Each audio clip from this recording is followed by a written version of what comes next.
Hello everyone. I am very honored and pleased and delighted to give you this information that more than 70 students who are associated with CBL have made it to the final list of HCS.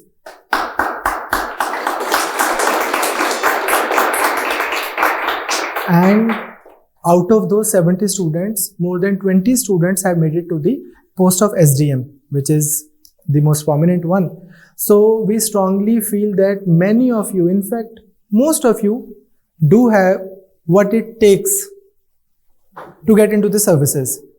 So we thought that it would be really nice to call Kamal here. He would share his experiences with you. जब वो अपने experience share करेंगे, that will be more relatable because less than 3 days ago, he was on that side, one of the aspirants, and we sincerely hope that you will join us in praying for his UPSC interview success as well. He has his UPSC interview lined up as well. So let's hope इंशाल्लाह कि एक HCS की seat खाली करके जाए और UPSC में जाए. Nonetheless, कुछ आपके क्वेश्चंस होंगे जो बेसिक कुछ चीज़ों से जो आप स्ट्रगल करते हो. एक पर्सन है ना जो वो प्रीलिम्स मेंस इंटरव्यू तीनों स्टेजेस से निकला होता है and he is got good 2-3 years of experience of preparation as well. तो जितने भी अप्स एंड डाउन्स होते हैं प्रिपरेशन के वो सारे फेस किए होते हैं. सो आई स्ट्रांगली फील कि आप थोड़ा खुल के इनसे पूछेंगे जो भी आपके डाउट्स हैं और वो भी पूरा ऑनेस्टली आपको अच्छे से अपने जितने भी उनके एक्सपीरियंसेस है वो शेयर करेंगे. So a round of applause for Kamal and you are not here in your mid. Thank you, sir. अच्छा जी, yes sir. Thank you, Chetan sir. Thank you all the faculties, Ashima ma'am, and the whole CBL team for being so cordial and supportive throughout this process. I cannot thank him enough for being a guide throughout this journey. जहाँ तक journey की बात है थोड़ी लंबी रही है मेरी. It's been 3 years. I have started in 2019 July. My graduation completed in May 2019. तो ग्रेजुएशन तक तो मैंने कुछ प्रिपेयर नहीं किया था, ना कोई आइडिया था कि मेरे को प्रिपेयर करना है. तो failed in my first attempt in prelims UPSC. Then फिर देखा कि कहाँ गलती हुई, तो सेकेंड अटैम्प्ट में प्रीलिम्स हो गया बट मेंस में फेल हुआ. देन इन थर्ड अटैम्प्ट में जब फिर से शुरू किया तो साथ में HCS की नोटिफिकेशन भी आ गई थी. आई टुक इट एज अपॉर्चुनिटी क्योंकि इनका जो पैटर्न चेंज हुआ था वो यूपीएससी की बिल्कुल अलाइन हो गया पूरा जो HCS का पैटर्न है. तो आपको ये नहीं सोचना कि आपको स्टेट सर्विसेज के लिए अलग से तैयारी करनी पड़ेगी बिकॉज उन्होंने अब वो चीज़ कर दी है. तो 2022 में फिर से यूपीएससी का अटेम्प्ट दिया and with God's grace I was able to clear the mains this time and HCS में फर्स्ट रैंक आया. बाकी आपके कोई भी डाउट्स हैं I am more than happy to answer. Prelims जो स्टेज थी उसको आप कितना चैलेंजिंग आप मानते हो? और कुछ इनका जैसे बहुत मैक्सिमम बच्चों का 28 मई को प्रीलिम्स का एग्जाम है, तो उसके आप लास्ट 3 months के टिप्स कुछ इनको शेयर करो. आई थिंक तीनों स्टेजेस की अगर बात की जाए तो प्रीलिम्स मेरे को सबसे डिफिकल्ट स्टेज लगती है but important stage is the mains but difficult is prelims क्योंकि प्रीलिम्स में आपको उन्होंने 100 क्वेश्चन पूछने हैं आपको and this so much of this syllabus. आपको नहीं पता कि वो कहाँ से क्या पूछेंगे, तो आपको तैयारी उस तरीके से करनी है कि आप मैक्सिमम क्वेश्चंस अटेम्प्ट कर पाएँ, आपका गेस वर्क अच्छा हो और आपका स्कोर एक सेफर साइड में रहे. हमें वहाँ नहीं रहना कि कट ऑफ के आसपास अपना स्कोर रखना है ताकि फिर मेरी मेंस की प्रिपरेशन हैम्पर हो जाए. ऐसा स्कोर अपने माइंड में रखना है कि मैं प्रीलिम्स देते सारी अगले दिन अपनी मेंस की तैयारी शुरू कर दूं. प्रीलिम्स की जहाँ तक अप्रोच की बात है, बेसिक्स बुक्स आप सबको पता ही है कि पॉलिटी हिस्ट्री के लिए कौन कौन सी पढ़नी है. Focus should be on the previous year question of both. अगर HCS की तैयारी कर रहे हैं उसके लिए PCS की और UPSC की प्रीवियस ईयर क्वेश्चन बहुत इंपॉर्टेंट है. दूसरा टेस्ट सीरीज, टेस्ट अटेम्प्ट करना, सेक्शनल टेस्ट भी और जो अपने फुल लेंथ टेस्ट होते हैं. बिकॉज टेस्ट से क्या होता है कि एक तो आपके जो नॉलेज गैप होता है वो कवर हो जाता है बिकॉज बुक से हम कुछ पढ़ते हैं बट वो बुक को रिटेन रखना इज नॉट पॉसिबल. तो जब आप टेस्ट देते हैं वो 2 घंटा प्रॉपर बैठ के तब आपको पता चलता है कि जो मैंने पढ़ा है वो ढंग से पढ़ा है और दूसरा कुछ एक्स्ट्रा अगर मेरे को नॉलेज मिल रही है तो वो फिर वहाँ से लेनी है. test series, then revision, previous year question. I guess these three are the most important for prelims. Like last 3 months में how did you consolidate your revision for prelims? वो काफी जैसे ना हो क्या जाता है, पढ़ तो लेते हैं बच्चे 11 महीने, फिर वो सब सामने ऐसे फैला होता है, और आपके साथ भी हुआ ही होगा। क्योंकि इतने सारे सब्जेक्ट्स हैं और उनको देखना कि पहले क्या पढ़ना है, दूसरा क्या पढ़ना है, और एकदम से डेट आ जाती है, एडमिट कार्ड आ जाती है, तो फिर तो हार्ट बीट और तेज़ हो जाती है कि मेरी तो कुछ तैयारी नहीं है। तो इसमें आपको क्या करना है, जो टेस्ट सीरीज मैंने बोला है वो यूजुअली कोचिंग वाले बहुत प्लान करके देते हैं कि इस टेस्ट में जितना पूछेंगे, सेकंड टेस्ट में इतना पूछेंगे, तो उसी हिसाब से आपने अपना सिलेबस कवर करना है। क्योंकि उससे क्या होता है, आपकी रिविजन भी 2-3 बार हो जाती है, टेस्ट भी हो जाता है और नॉलेज गैप भी फिल हो जाता है। तो एक अच्छी CBL तो है ही, अच्छा आप इनकी टेस्ट सीरीज को प्रॉपर्ली फॉलो कीजिए कि जो भी इन्होंने सिलेबस रिसोर्सेज मेंशन किए हैं उसको अच्छे से रीड करिए, अपने टेस्ट दीजिए, बाकी हो जाएगा। It's a very doable thing I think. Answer writing मतलब did you focus on test और did you write answers every day, और like what was your approach? Actually पहले 2 अटेम्प्ट में मेंस ना क्वालिफाई होने का reason was lack of answer writing और lack of presentation. Because आपको जो भी मेंस में नंबर मिलेंगे वो आपकी शक्ल तो नहीं देखेंगे वहाँ की किसने आंसर लिखा है, आपको आपकी वो एक शीट रिप्रेजेंट करेगी कि आप, तो आप जितना अच्छा खुद को एक्सप्रेस करेंगे, मान लो अगर एक रूम में बैठ कर 24 बच्चे टेस्ट लिख रहे हैं, तो मैं 24 से अपनी आंसर शीट में क्या अलग करके आ रहा हूँ कि वो मेरे को एक आधा नंबर एक्स्ट्रा मिल जाए। तो एक आधा नंबर हर आंसर में करते करते वो 10-20 नंबर का एज मिल जाता है। तो answer sheet, answer writing is very important. I would recommend कि आप हर रोज़ एक आधा आंसर लिखिए, और टॉपर्स आंसर शीट रिसोर्सेज बहुत अवेलेबल है, उनको देखिए कि उन्होंने क्या किया है, कैसे डायग्राम बनाना है, कैसे फ्लो चार्ट बनाना है, कैसे हेडिंग्स लिखनी है, कौन सी रिपोर्ट्स कोट करनी है, कैसे इंट्रोडक्शन करनी है। तो स्ट्रक्चर अपने आंसर का वो बहुत इंपॉर्टेंट है। और मोस्ट इंपॉर्टेंट इज दी आपका पेपर कंप्लीशन। आपका अगर पेपर कंप्लीट हो जाता है तो आधा कॉन्फिडेंस तो वही हो जाता है कि एटलीस्ट नंबर तो सही आ जाएंगे। सेकेंड थिंग, आपका प्रेजेंटेशन आंसर में, as I said answer sheet is something which represents you to the examiner. तो better you connect with the examiner. आप ऐसे अगर इमोशनली अपीलिंग आंसर लेके आएंगे तो you will be able to get good marks. Essays, how frequently do you write essays? ऐसे समथिंग जो मैं अपना स्ट्रॉन्ग पॉइंट समझता था। अभी मार्क्स तो नहीं आउट हुए हैं, बट पहले मेंस में भी ऐसे में अच्छे नंबर थे। ऐसे में आई थिंक अब जितना नेचुरल और जितना ज़्यादा ऑनेस्ट रहेंगे ऐसे में लिखते हुए, जितना वो फ्लो मेंटेन कर पाएंगे, उतना you will be able to good marks. क्योंकि हम जीएस में क्या होता है कि पढ़ते पढ़ते ना थोड़ा वो रोट लर्निंग वाली चीज़ में आ जाता है, तो वो चीज़ों का नेचुरल टच, उनको एक्सप्रेस करना कि आपका कोई अगर कोई शीट पढ़ रहा है वो अपना नेक्स्ट पेज ढंग से पढ़े, नहीं तो वो क्या करेगा कि फर्स्ट पैराग्राफ उसने पढ़ा, may be he might lose interest और कुछ एवरेज नंबर देके he might leave your sheet. तो एक फ्लो मेंटेन करना, ऐसे में कोट्स यूज कर सकते हैं, एनेक्डोट्स आप यूज कर सकते हैं इंट्रोडक्शन में। तीसरा, डेटा आप यूज कर सकते हैं। तो ऐसे अगर आप ऐसे में फ्लो मेंटेन करिए पहला, देन इन चीज़ों को यूज करिए। तीसरा कि थोड़ा लंबा और खुला, मतलब अच्छी राइटिंग। ऐसे में मेरे को लगता है कि राइटिंग भी थोड़ी इंपॉर्टेंट है। जीएस में क्या होता है कि पेपर कंप्लीट करने के चक्कर में हमारी राइटिंग खराब हो जाती है, बट इट्स ओके कि वो सबको वही हाल होता है। बट ऐसे में you have plenty of time, 3 घंटे में आपको 2 ही ऐसे लिखने होते हैं। तो राइटिंग पे भी आई वुड कि जिनकी राइटिंग थोड़ी खराब है उस पर भी काम करें। तो जैसे हरियाणा HCS की अगर हम बात करें, उसमें हिंदी की भी काफ़ी वो है, प्रेफरेंस है। And just so you know, एक मिथ ब्रेक हुआ है, मुंडा पंजाबी है, ठीक है, पंजाब के लड़के ने इसमें हरियाणा HCS में रैंक 1 लिया। तो क्या है कि आप मुझे एक बात बताएं कि मतलब ऑफ कोर्स आपने हिंदी तो फिर स्पेशली प्रिपेयर की होगी HCS के लिए, प्रैक्टिस की होगी हिंदी। जिवें तुसीं कहा, मेरा हिंदी नाल तां टच बिल्कुल गया सीगा, क्योंकि मेरी जो ग्रैजुएशन हुई है वो भी साउथ इंडिया तो हुई है, तो उत्थे तां हिंदी कोई डी यूज नहीं होंदी, ते आपां 10th तो बाद हिंदी पढ़दे भी नहीं। हिंदी दी I would thank my sister, उन्हां दा थोड़ा बैकग्राउंड सीगा, शी हेल्प मी। दूजे एक राघव प्रकाश की बुक आती है ग्रामर वास्ते, दैट आई यूज्ड। सैकेंड जो चीज़ मैं की कि थोड़े ऐसे नूं बैटर करने वास्ते ना, आई कलैक्टेड कोट और थोड़ी पॉइंट्स या जिमें शेयर होंगे ने किसी दे, वो आई कलैक्टेड कि फॉर एग्जाम्पल अगर एनवायरनमेंट ते ऐसे आऊगा तो I would write this in my Hindi का ऐसे। जे वुमेन एम्पावरमेंट पे ऐसे आऊगा, then I would write these 2 lines in my essay. I would end with these things. I would put this in the middle of essay. तो इमें जो तुसी प्लान कर लोगे चीज़ों ਨੂੰ, then it is very doable thing. And do focus on language, because at the end of the day जे तुसी language नहीं qualify करोगे, 33% marks नहीं लेके आओगे, then your other marks जितने भी अच्छे हों, they won't be considered. तो language is very important in, especially in the state services. Any other question? थोड़ा कोई doubt?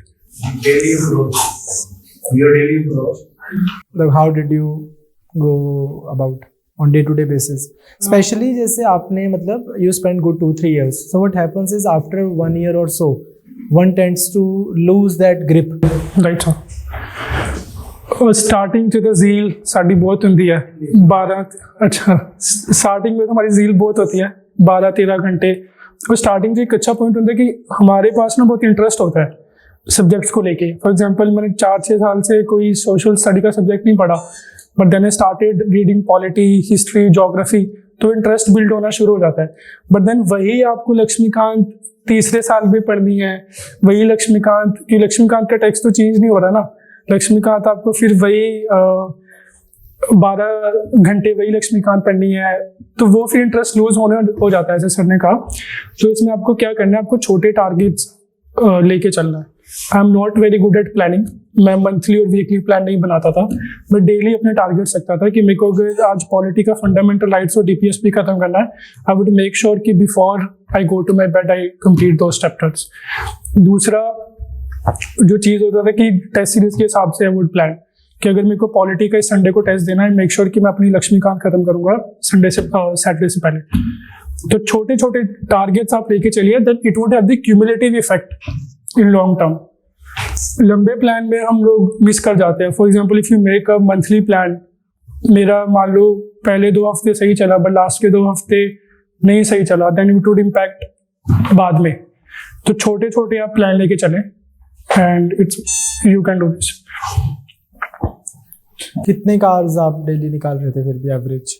ऑल्दो मतलब hours do not really matter, but फिर भी daily 7 to 8 hours I recommend minimum daily.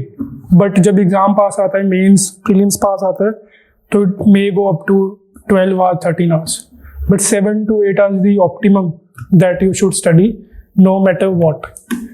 7 या 8 घंटे पढ़ना है तो पढ़ना है। अब वो 7 से 8 घंटे आप कैसे डिवाइड करें वो आप पे डिपेंड करता है। आपको न्यूज़पेपर भी पढ़ना है, दोस्त newspaper is something I would recommend for prelims, for mains, for interview.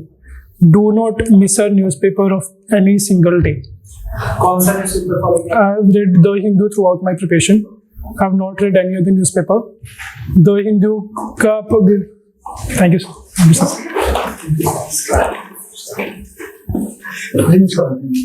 So I was a newspaper. Newspaper is something which is very important. Newspaper नहीं मिस करना है। हमें लगता है कि मंथली कंपाइलेशन आ जाएगी, पढ़ लूँगा न्यूज़पेपर की, कौन 2 घंटे पढ़ेगा। बट न्यूज़पेपर पढ़ना सिर्फ वो नहीं है कि आपको इन्फॉर्मेशन मिलेगी। न्यूज़पेपर से आपको art of writing, art of expression का जो आइडिया मिलेगा वो आपको मेंस और इंटरव्यू में हेल्प करेगा। न्यूज़पेपर में जो एडिटोरियल्स होते हैं वो आपको इंटरव्यू में हेल्प करेगा। और मेंस के लिए सी व्हाट हैपन्स कि हम जो मंथली मैगजीन्स पढ़ते हैं, मैं भी वही पढ़ रहा हूँ, आप भी वही पढ़ रहे हैं, बाकी जो 2000 बच्चे मेंस देंगे वो सेम ही पढ़ेंगे। तो at the end of the day क्या होगा कि आप वो सिमिलर कंटेंट अपने आंसर्स में लिख के आएंगे, एग्जामिनर को सिमिलर चीज़ें देखने को मिलेंगी। बट आपको न्यूज़पेपर से क्या करना है, छोटी छोटी चीज़ें निकालनी है।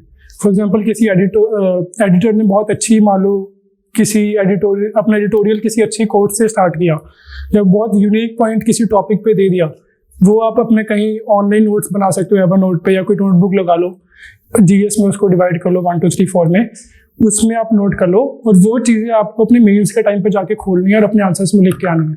That would make a huge difference.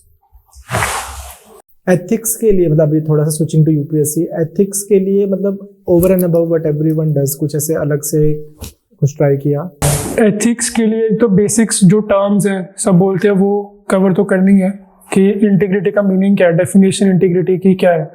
Second, examples ethics में बहुत इंपॉर्टेंट है। कोट्स, एग्जांपल बहुत इंपॉर्टेंट है। और इस बार जो अगर देखेंगे आप एथिक्स का पेपर आया था, इट वाज वेरी अनकन्वेंशनल। उन्होंने they would really wanted to know कि आपने एथिक्स पढ़ा भी है या सिर्फ डेफिनेशंस पढ़ के आ गए हो। आप क्वेश्चंस भी देखेंगे तो 4-4, 5-5 लाइन के इस बार एथिक्स के क्वेश्चंस थे, केस स्टडी जैसे क्वेश्चंस थे उनके। तो they really wanted you to discuss the issue, not just mention the definitions and examples. तो एक अंडरस्टैंडिंग कि अगर एटीट्यूड उसमें मेंशन है टर्म, तो what is attitude, what is emotional intelligence, what is the attributes of a civil servant. एक understanding, तो basic resources आपको मिल जाएंगे जो मटेरियल कवर करने में।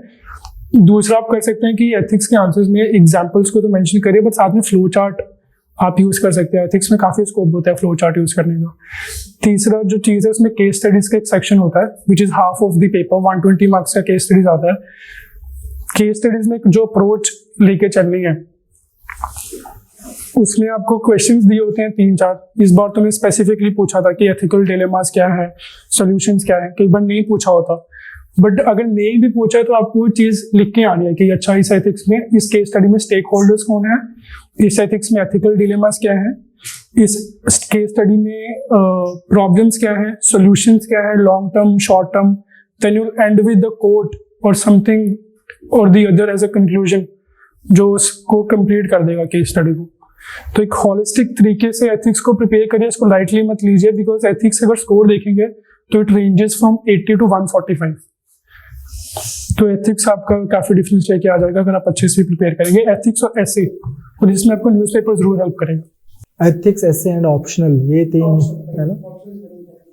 तो जैसे मतलब ड्यूरिंग योर डे, मतलब आप तो इंजीनियरिंग बैकग्राउंड से हैं, तो ऑप्शनल नया सब्जेक्ट था, तो how did you divide your day कि कितने टाइम मैं ऑप्शनल को दे रहा हूँ, कितना मैं मतलब जीएस को दे रहा हूँ, और फिर जो प्रैक्टिकल एस्पेक्ट ऑफ इट कि मैं आंसर लिख रहा हूँ, एमसीक्यूज कर रहा हूँ, पढ़ रहा हूँ और ऑप्शनल भी कर रहा हूँ, न्यूज़पेपर भी कर रहा हूँ। तो 7 घंटे में कैसे मैनेज किया ये? इनसे थोड़े बच्चे बोलते हैं सर हो नहीं रहा है 7 घंटे में। स्टार्टिंग में obviously take 2-3 hours to complete the newspaper, but वो धीरे धीरे अगर इफ यू रीड डेली, इसलिए बोलते हैं कि रोज पढ़ें, कुछ भी हो जाए, कुछ दिन में पढ़ाई नहीं हो रही है बट न्यूज़पेपर तो पढ़ना ही पढ़ना है। आप कहीं भी हो, कोचिंग नहीं आ रहे हो, पढ़ नहीं पा रहे हो, घर पे नहीं हो, ई पेपर का एक्सेस ले लीजिए, you all have access to internet.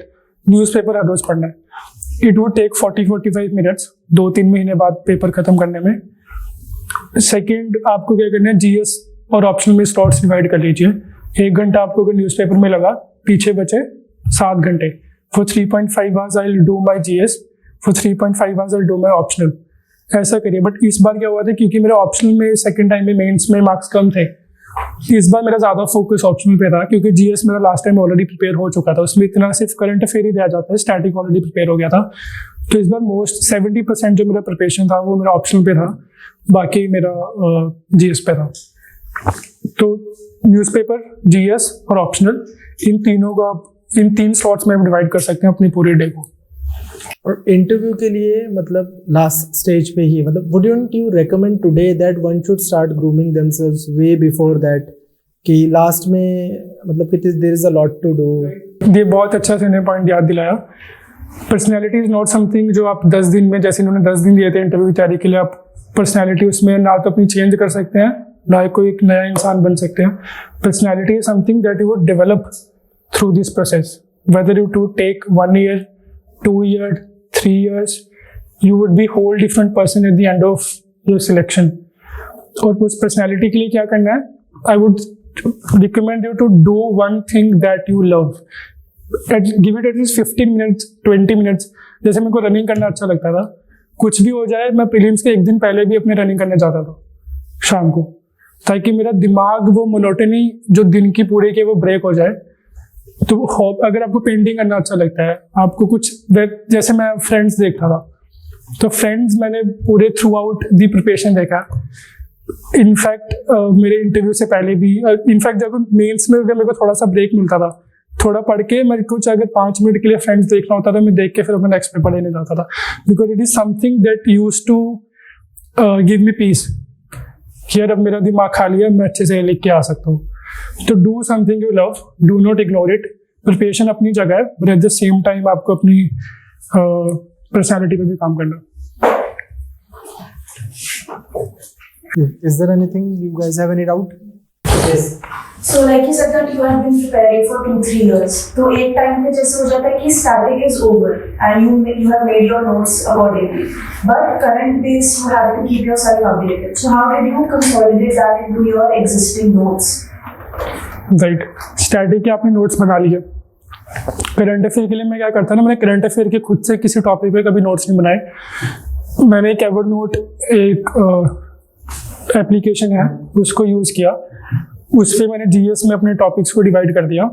मैं सिर्फ न्यूज़पेपर से वो चीज़ें उठाता था जो मैंने आपको बताया कि मेरे को मेंस में यूज़ करनी है। फॉर एग्जांपल किसी ने कोई कोड बोला है, for example honourable president Draupadi Murmu की उन्होंने कुछ बोला है, कुछ फॉर एग्जांपल अभी उन्होंने अंडर ट्रायल्स के ऊपर बोला था, वो आप चीज़ें वहाँ नोट कर लीजिए, डेटा वहाँ पे नोट कर लीजिए, केस स्टडीज़ वहाँ पे नोट कर लीजिए। फॉर एग्जांपल पोपट राव पवार में कोई याद आ रहा है, उन्होंने ग्रीन विलेज का उनका महाराष्ट्र में उन्होंने एक काम किया था।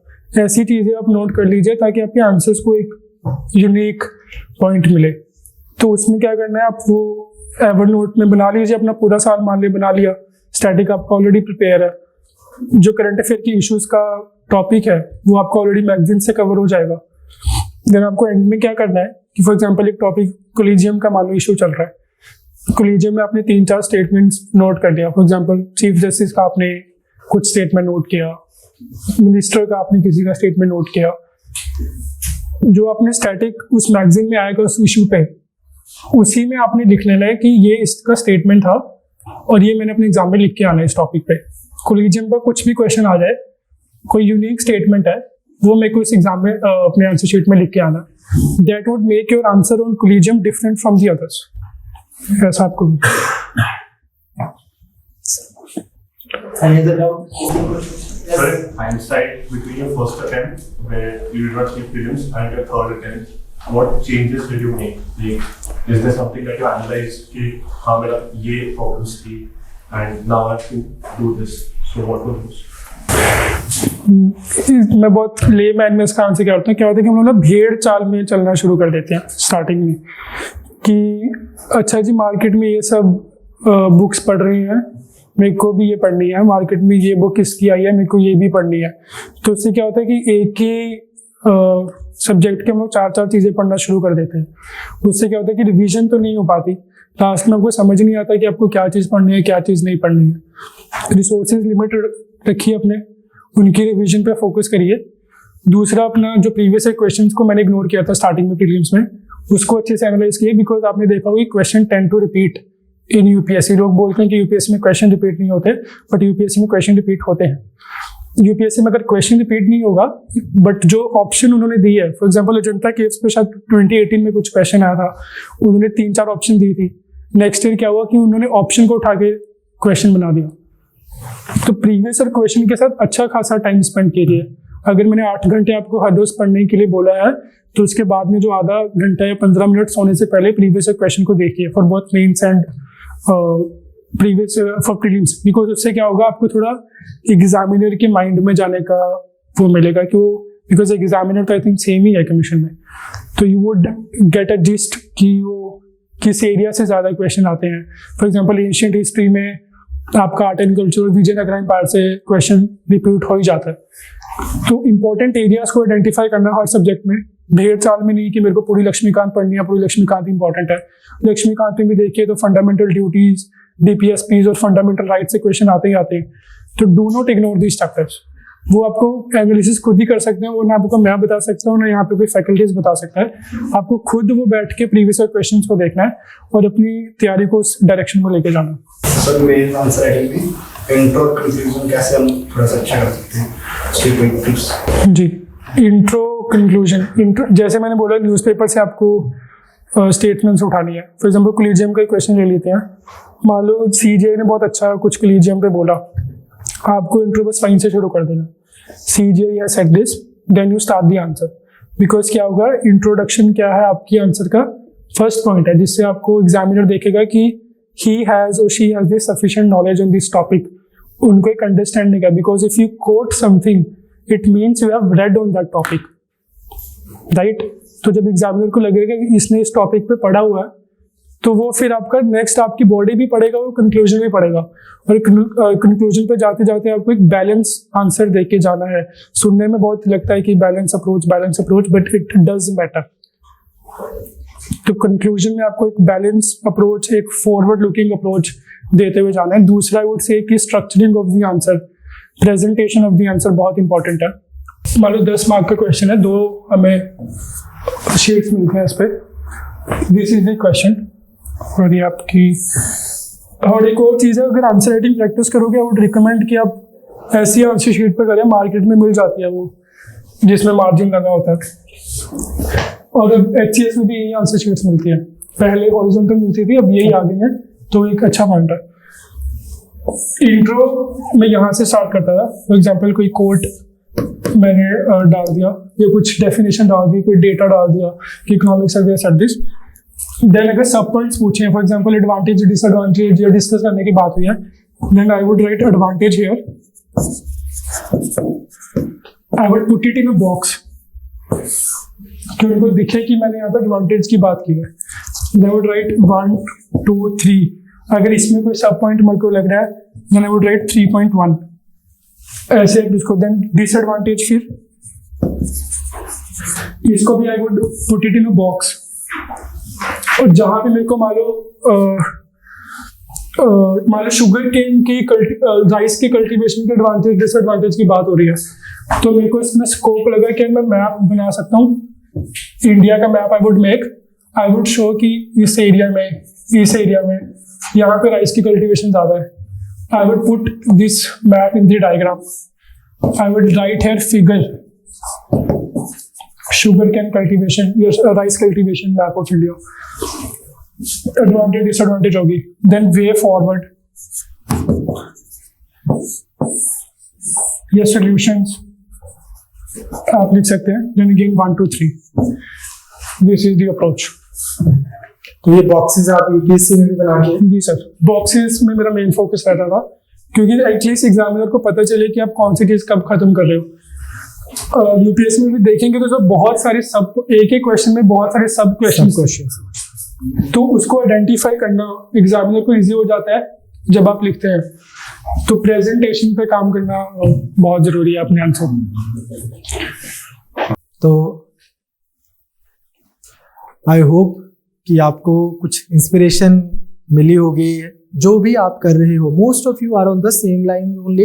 It's just that how much you give in, effort आप कितना डालो वो मैटर करता है. Like for example Kamal has just said 8 hours, but he also said 8 hours a day. ये नहीं कि आज आप मोटिवेट हो गए 8 घंटे पढ़ लिया, फिर 15 दिन बाद फिर दोबारा 8 घंटे पढ़ लिया. यही तो डिफरेंस है एक सक्सेसफुल कैंडिडेट में और somebody who may have to take another attempt. कि वो जो अ डे जो है ना, परसिस्टेंस, कंसिस्टेंसी, वो सबसे इंपॉर्टेंट है. एक दिन आपका अगर 8 घंटे की बजाय 7 भी हो गए तो चलेगा, पर वीक में 7 दिन की बजाय अगर 4 दिन हो रहे हैं या 2 दिन हो रहे हैं, 3 दिन हो रहे हैं, तो वो प्रॉब्लमेटिक है. डेली पढ़ना वो ज्यादा जरूरी है. And I am really happy कि कमल ने आपको ये चीज रेकमेंड की कि आप न्यूज़पेपर जरूर पढ़ें. नॉर्मली क्या हो जाता है, जैसे मैं आपसे एक और किस्सा शेयर करता हूँ. हमारे पुराने स्टूडेंट थे, now is in the IRS, तो उनका थोड़ा 4-5 साल के बाद का अटेम्प्ट था, 5वां अटेम्प्ट था. तो उन्होंने बच्चों को बोल दिया इस बार तो मैंने खुद अखबार पढ़ा नहीं था. बट स्टूडेंट्स डोंट नो कि इसका 5वां अटेम्प्ट है, ये पिछले 8 साल से अखबार पढ़ता आ रहा है. तो अगर पिछले इसने 4 महीने नहीं भी पढ़ा तो कोई फर्क नहीं पड़ेगा. But students walked away with the message कि न्यूज़पेपर इंपॉर्टेंट नहीं है. But you need to realise that newspaper was not important for him for that attempt only. Otherwise तो न्यूज़पेपर बहुत इंपॉर्टेंट है. तो ये तो है ही है. And today we are fortunate enough, we are very lucky that in addition to Kamal, we also have Shri S.K. Sethia Sarji with us. He is a very senior bureaucrat from Haryana, and you will have special connection with sir because now that you are selected, when you will join Haryana Institute of Public Administration, Sethia sir will be guiding you there as well as a faculty member there. So the bureaucrats who get selected are also mentored and polished by Sethia sir even after the selection. तो sir अगर 2 minute आप आएंगे और आप एक बच्चों को motivate करेंगे और आप लोग सर एक बार आप अगर प्लीज. हाँ sure. Thank you so much,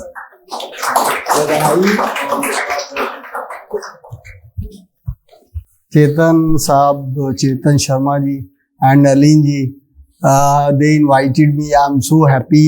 पहले जब मुझे इंटरव्यू की ग्रूमिंग के लिए बुलाया कि I can remind and recall my old days of preparation and exams की जो anxiety का moments हैं.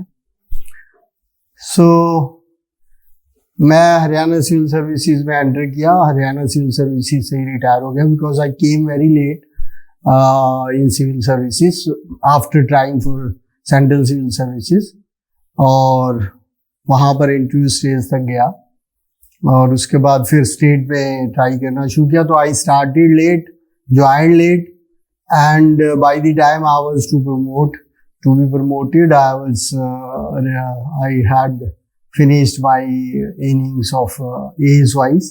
So 58 complete हो गई थी, एक बार 60 हुई, फिर 58 हो गई दोबारा. तो the time when I was to be promoted, A's has completed. So काफी कुछ बहुत अच्छे से कमल ने बताया. He has been in a way my student. When I was director school education in Chandigarh, so he must be knowing me because of that also. Then I was a board member of PEC also. You did it from PEC? Okay, VIT. So, but because you belong to basically Chandigarh village, and it is an achievement that he has made it from a village school. So सबसे पहले तो आप glass ceiling को break करने का determination मान के चलें कि you can do anything. Even if you do not do it, इसके दो एडवांटेजेस जरूर याद रखें. जब मैंने सेंट्रल सिविल सर्विसेज किया तैयार, तो पहला तो एडवांटेज ये कि आज भी कभी केबीसी आता था तो मैं उसके 80% फिर 70-80% क्वेश्चंस को चलते चलते ही, खाना खाते हुए, बाथरूम में जाते हुए ही बता देता था, क्योंकि वो सब पढ़ा हुआ था. यानी it prepares you for whole of your life. अभी की बात कर रहा हूँ, केबीसी का चौथा, पांचवा, लगभग सभी सीजन मैंने सभी देखे हैं.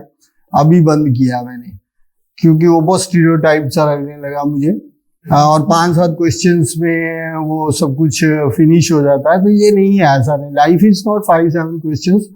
बहुत कुछ पढ़ना पड़ता है, पर्टिकुलरली सिविल सर्विसेज के लिए. और जो आप पढ़ते हैं that goes with you whole through your life.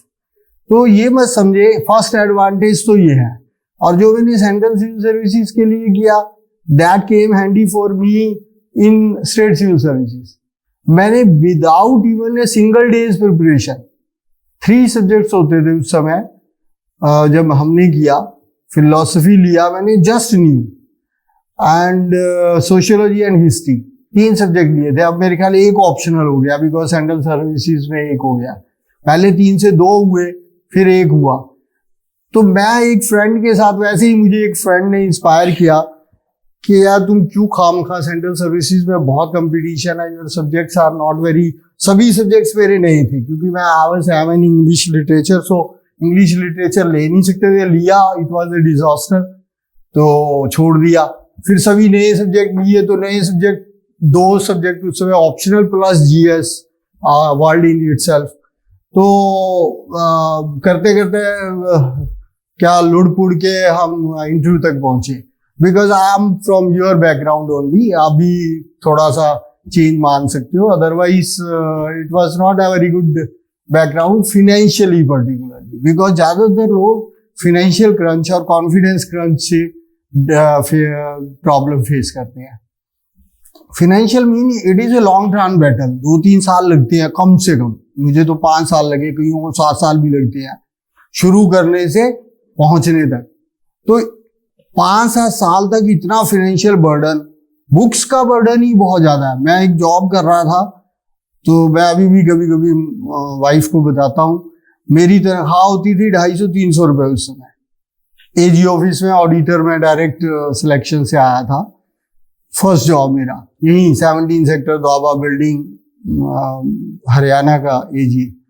तो accountant general, you must be knowing जो आपका सेंट्रल सिविल सर्विसेज के एग्जाम्स है, जो सेंट्रल कंबाइंड एग्जाम है जो आजकल होता है, उस समय अलग अलग एग्जाम होते थे। आप लोग जल्दी में तो नहीं है ना, मैं अपनी कहानी सुना लूं पूरी, क्योंकि that will inspire you in retrospect कि भाई सभी के साथ ऐसा होता है, ये प्रॉब्लम सबके साथ आती है। तो क्या था मैं, हाँ एजी ऑफिस में था, तो 200 रुपए 250 रुपए तनख्वाह होती थी। आई स्टार्टेड समथिंग लाइक ऐसा ही 200-250 से स्टार्ट किया था।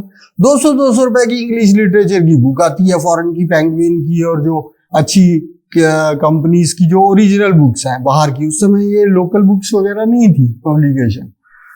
तो मेरा तो अच्छा, मुझे कमरा भी, मकान जो मैंने फ्लैट लिया हुआ था पूरा फ्लोर था, रूम 1-2 ही थे उसमें, लेकिन मुझे सेपरेट टॉयलेट चाहिए था, सेपरेट रूम चाहिए था, because privacy is very important for studies. तो 150 रुपए से ऊपर किराया था।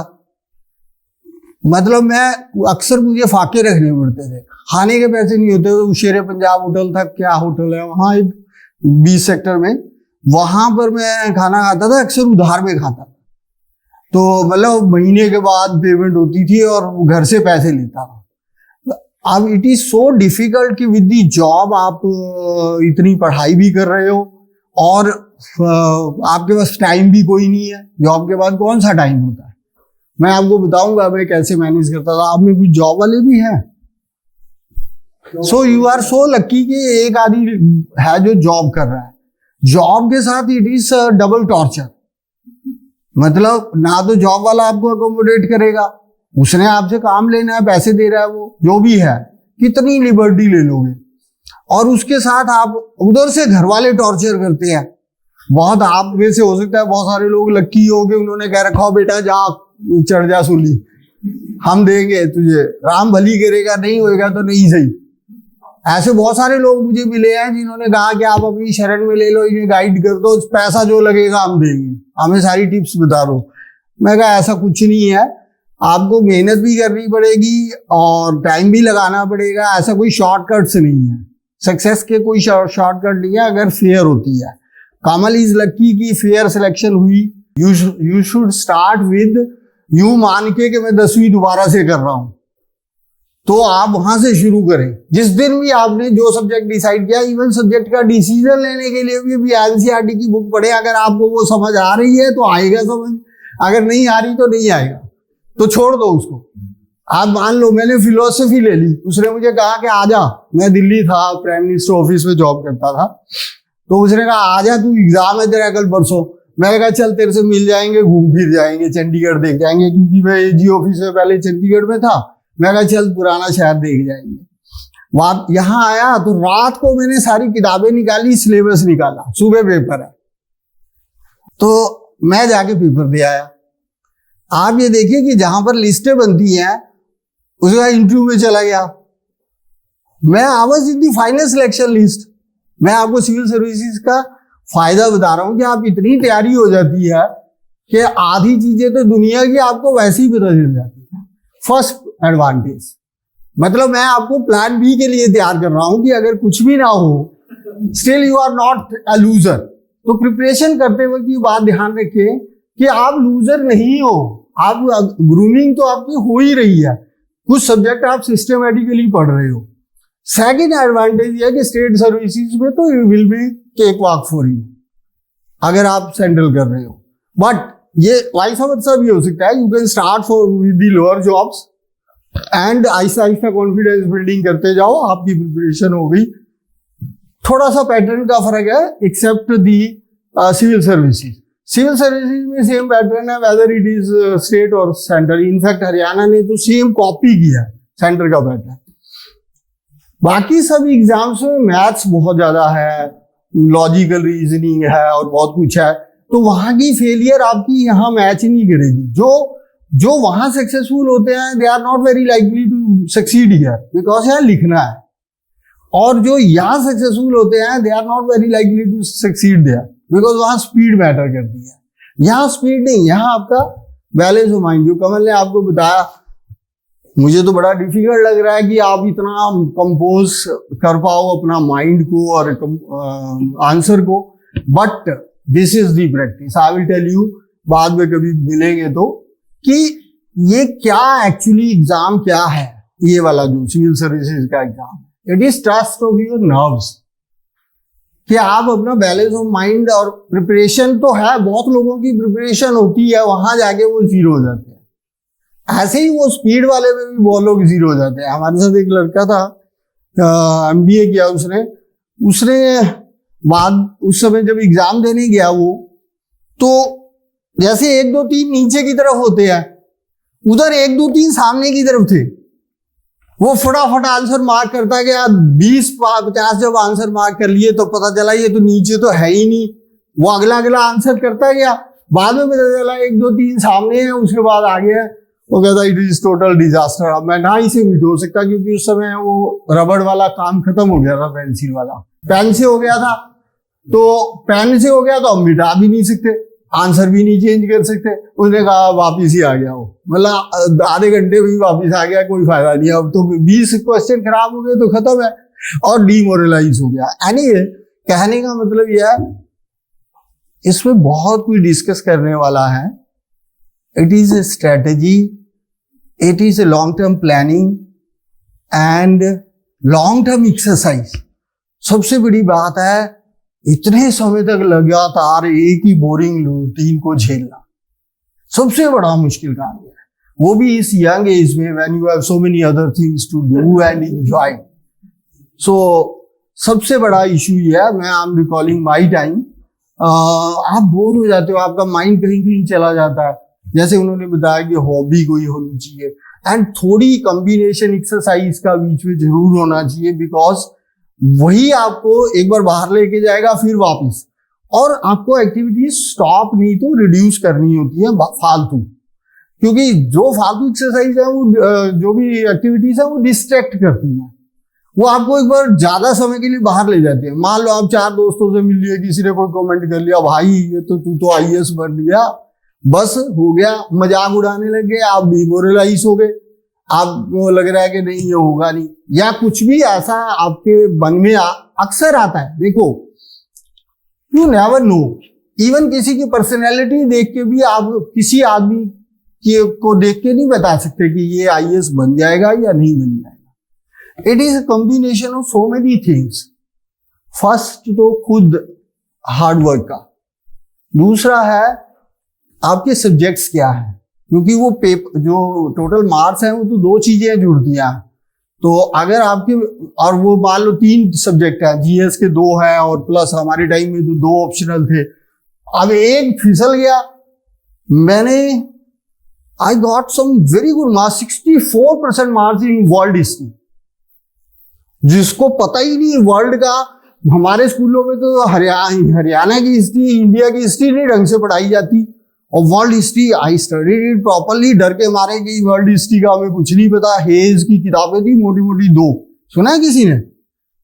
CJH हेज की इतनी मोटी मोटी 2 किताबें हैं, अभी भी मेरे पास पढ़ी हैं वर्ल्ड हिस्ट्री की। हाँ, मैं आपको दे दूंगा, यस श्योर।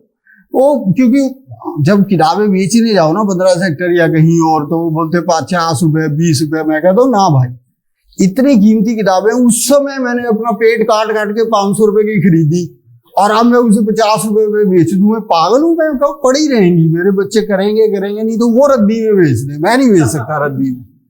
सो हेज की किताब इतनी मोटी मोटी वो मैंने पढ़ी, हालांकि बहुत कंफ्यूजन है, हिस्ट्री में बहुत कंफ्यूजन है, बाकी सब्जेक्ट्स में इतना कंफ्यूजन नहीं है, क्योंकि साइमल्टेनियसली इतनी एक्टिविटीज चलती रही। सारा यूरोप लड़ रहा था, सारा इंडिया लड़ रहा था, इंडिया आपस में लड़ रहा था, यूरोप आपस में लड़ रहा था, तो उसकी हिस्ट्री पढ़ना पागल हो जाता है आदमी। So you have to have a lot of patience, और उसको माइंड में रिटेन करना। And the one very useful method is talking with those who are preparing. उनसे बात करके ना आपको क्लैरिटी होती है, डिस्कशन। एंड क्लासेस में क्या है, तो मोनोटोनी ब्रेक हो जाती है। मैंने भी अटेंड की थी, तो जब आप आते हैं तो आपको एक तो इंस्पिरेशन मिलती है, वो तैयार कर रहा है, उसको इतना पता है, उसकी इतनी ये किताबें क्या क्या स्टडी कर रही हैं, वो कहाँ तक पहुंच गया है। फिर डिस्कशन की तो उसको कितनी क्लैरिटी है, आपको कितना पता है, तो उससे आपकी मेजरमेंट भी होती रहती है कि आपकी प्रिपरेशन कैसी चल रही है। एंड आप एक फैकल्टी को यूज कर रहे हैं, आईज को लगातार पढ़ रहे हैं, दिमाग आपका कहीं का कहीं भाग जाता है, कभी एलांटे माल चला जाता है, कभी कार्निवाल में चला जाता है, कभी कहीं चला जाता है, जो कुछ चल रहा होता है। अखबार पढ़ रहे हो तो आपको चटपटी खबरों की तरफ ध्यान चला जाता है। तो आपको वापस लाने के लिए आप दूसरी फैकल्टीज को भी यूज करें, ईयर्स, यहाँ आप ईयर्स यूज करते हो। फिर उसके बाद जब आप डिस्कशन करते हो तो आप 3 फैकल्टी यूज करते हो। अलेक्जेंडर पोप सेड दैट कि conference makes a man perfect. जब आप बातचीत करते हो तो पता चलता है आप कितने परफेक्ट हो। तो जब आप इवन ग्रुप डिस्कशंस होने चाहिए, टॉपिक पे होंगे, जरूर करते होंगे आप लोग, नहीं तो आप छोटे ग्रुप बना के, इवन व्हाट्सएप ग्रुप या फोन के ग्रुप बना के आपस में डिस्कस करेंगे। उससे मोनोटोनी भी ब्रेक होगी, क्लैरिटी भी होगी और थोड़ा सा रिलीफ मिल जाएगा लगातार वही किताब के साथ चिपके रहने से। सो ये क्लासेस का भी यूज है। But if you feel that classes में ज्यादा टाइम आने जाने में खर्च हो रहा है, या ऑनलाइन भी अल्टरनेटिव है, या ये कि बहुत लोग ज्वाइन करके और देख के कि क्या है, या कुछ क्लासेस अटेंड करते हैं, कुछ नहीं करते हैं, कुल मिला के वो अपने हिसाब से डिसीजन ले लेते हैं। But it is relevant, useful. But ऐसा भी नहीं है, बहुत लोगों ने उसके बिना भी किया, पर कोई ऐसा नहीं है जिन्हें किताबों के बिना किया।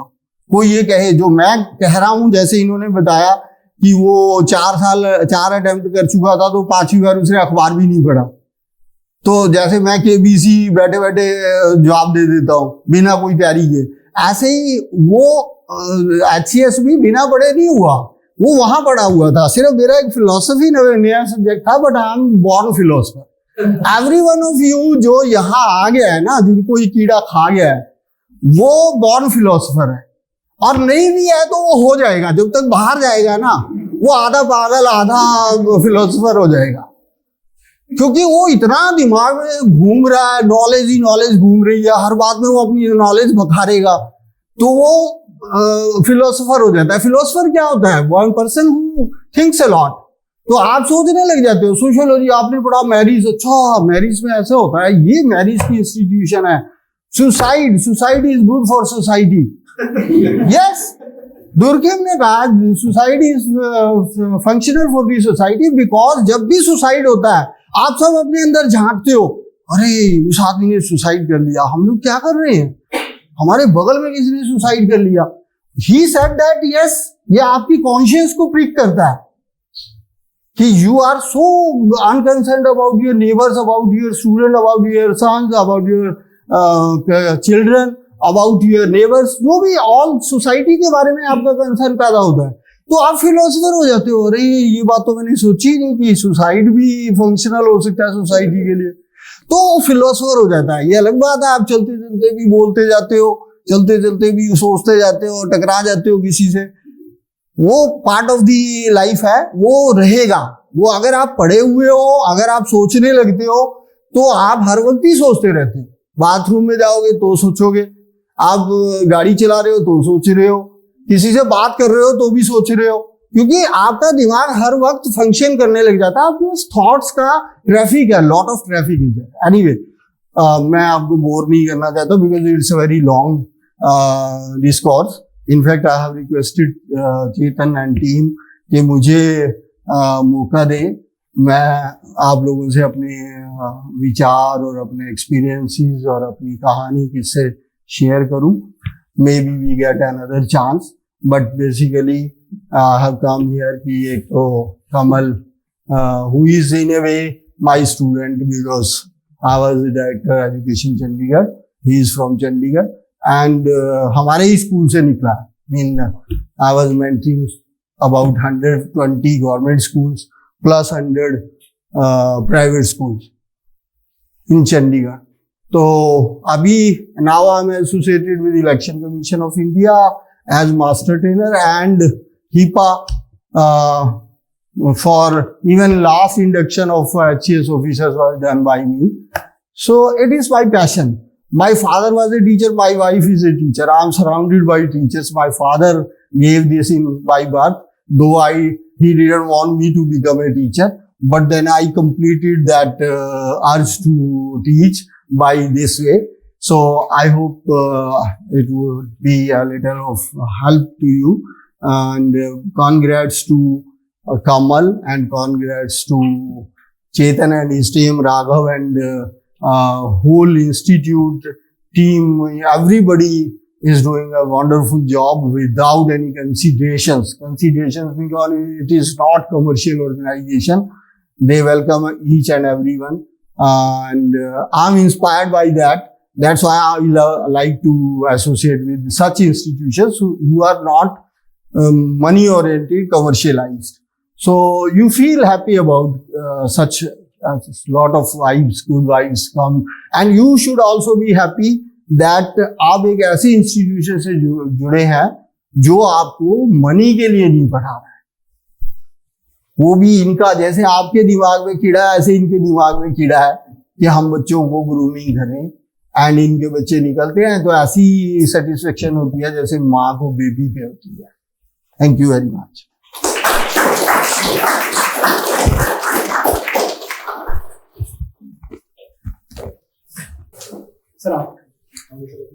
अच्छा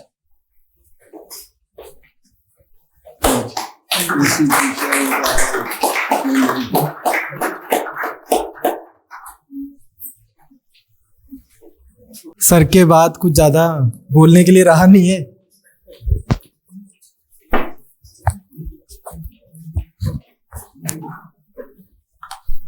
वंस अगेन मतलब हम यही मैं आपको बोलूंगा. कोइंसिडेंटली अब जैसे अभी 1:30 बजे जब कमल हैज अराइव्ड उससे पहले क्लास चल रही थी तो उस क्लास में मैं बच्चों को यही बोल रहा था कि खुला खुला लिखो, बड़ा बड़ा लिखो, न्यूज़पेपर पढ़ो, वही चीजें हम जो रेगुलरली बोलते हैं. द पॉइंट इज कि लॉजिक इज किंग. आपको खुद को सब कुछ पता है, हम तो सिर्फ इसलिए हैं कि आपको याद करवा दें. आपको खुद को यू डू नॉट नीड कमल और चेतन और राघव और मांगत सर टू टेल यू कि यार 8 घंटे पढ़ना होता है. पता है आपको. You do not need us to tell you कि सुबह उठना होता है. बात खत्म हो गई. ये चीजें लेकिन क्या होता है कि हम भूल जाते हैं. जैसे सर ने बोला कि दिमाग कभी लांटे चला जाता है, कभी कहीं चला जाता है, तो फिर आपको एक रिमाइंडर रहता है. तो कुछ चीजें मैं आपसे, एक छोटी सी चीज मैं आपसे बात करना चाहता हूँ. जैसे एक कॉमन फिनोमिना जो मैंने नोटिस किया है कि बच्चा जब कोई एग्जाम देता है और जब उसका नहीं होता, तो I was really happy that sir spoke about this thing that nobody is a failure. There is something in it for everyone. You gain something depending on how you see this whole situation. तो कई बार ऐसा होता है कि कोई बच्चा exam देता है, कॉम्पिटिटिव एग्जाम, और उसका होता नहीं है और वो फिर 6-8 महीने हमें मिलता भी नहीं है, कोई बात नहीं होती है. फिर एक दिन वो दोबारा अपीयर करता है क्या बोल के कि सर अब दोबारा नोटिफिकेशन आई है और मैंने पेपर देना है. और हम उनसे पूछते हैं कि तुम क्या कर रहे थे 8 महीने से. तो बोलते हैं सर कि सर हमने आपको लेट डाउन कर दिया, फिर मैं कमरे में ही बैठा था, मैं डिप्रेशन में चला गया, ये वो. तो कहने का पॉइंट मेरा ये है कि ये सब आपको नहीं करना.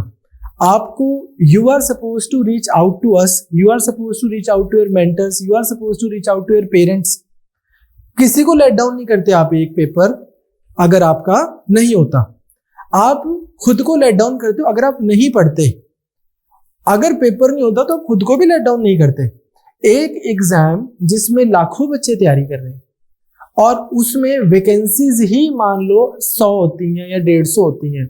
सो लॉजिकली आप खुद बताएं कि is it fair for anybody to conclude कि वो 100 बच्चे तो हैं ऑनेस्ट और इंटेलिजेंट और हार्डवर्किंग और 101वां नहीं है, 102वां नहीं है, या वो बच्चा जिसके इंटरव्यू में 10 नंबर कम रह गए या किसी एक पेपर में मार्क्स थोड़े ज्यादा आ गए या कम हो गए, वो इंटेलिजेंट नहीं है. तो ऐसे आपको ना वैलिडेशन क्राइसिस में नहीं जाना है बिल्कुल भी. ये नेगेटिव जो रेपरकशंस इस प्रिपरेशन की मेरे को सिर्फ 2 ही चीजें खराब लगती हैं. एक तो जब हम इसको पंचवर्षीय 6 साल की 8 साल की योजना बना लेते हैं कि पढ़ भी नहीं रहे हैं और दोबारा अटेम्प्ट देते जा रहे हैं.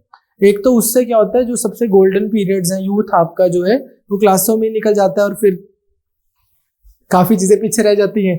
दूसरी जो मुझे चीज खराब लगती है वो लगती है जो वैलिडेशन क्राइसिस आप डेवलप कर लेते हो कि ला मेरा ही पेपर नहीं हुआ, मैं किसी काम का नहीं हूँ, ये नहीं वो नहीं हूँ, तो वो नहीं होना चाहिए। तो मुझे बहुत अच्छा लगा सर ने बोला कि यार देखो कितने सारे पॉजिटिव आउटकम्स हैं।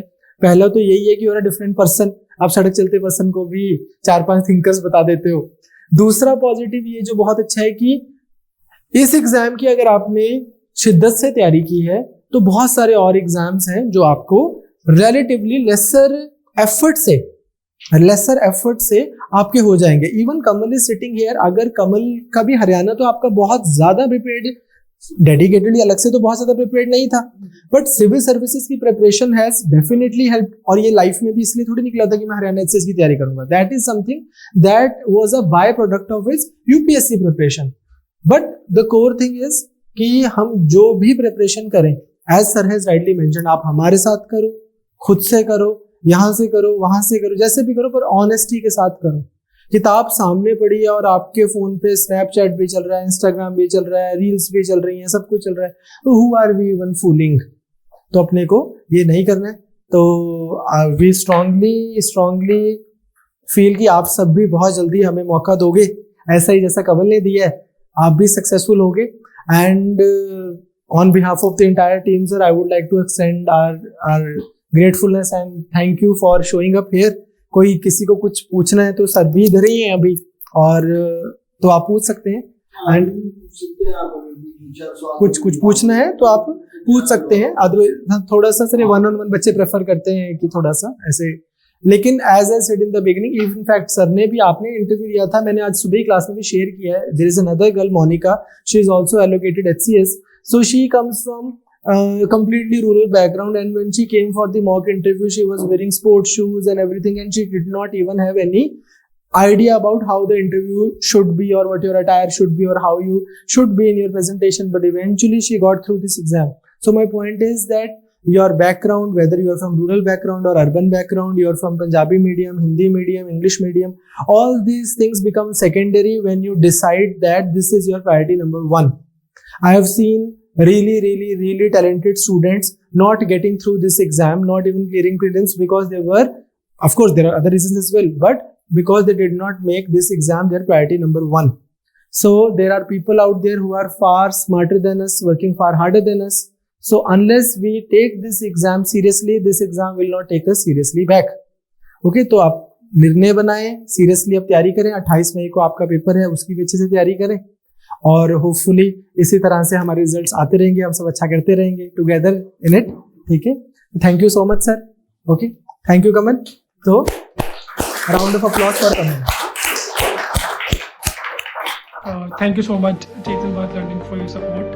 Yeah, so I was connected with CVL. That's what I like the most about this institute, and that's when I got connected. So everything was really good. The faculty is, I would say, really experienced. Chetan sir, Beat, and all the other faculties. The mock interview was very helpful. Thank you, CBL.